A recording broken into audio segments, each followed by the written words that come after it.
मागच्या वर्षीच हे बनवून तयार झालेलं आहे आणि आता आपण बघू शकतो हे मंदिर जवळपास 250-300 एकरचा पूर्ण एरिया आहे मंदिरचा आणि भरपूर असे अमेरिकन लोक पण आता इथं आपली हिंदू संस्कृती बघण्यासाठी या मंदिरामध्ये येत राहतात.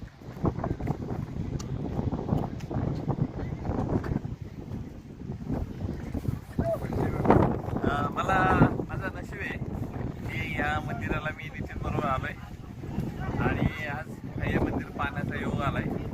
फार सुंदर आणि फार मोठं मंदिर हे अमेरिकेत बांधले.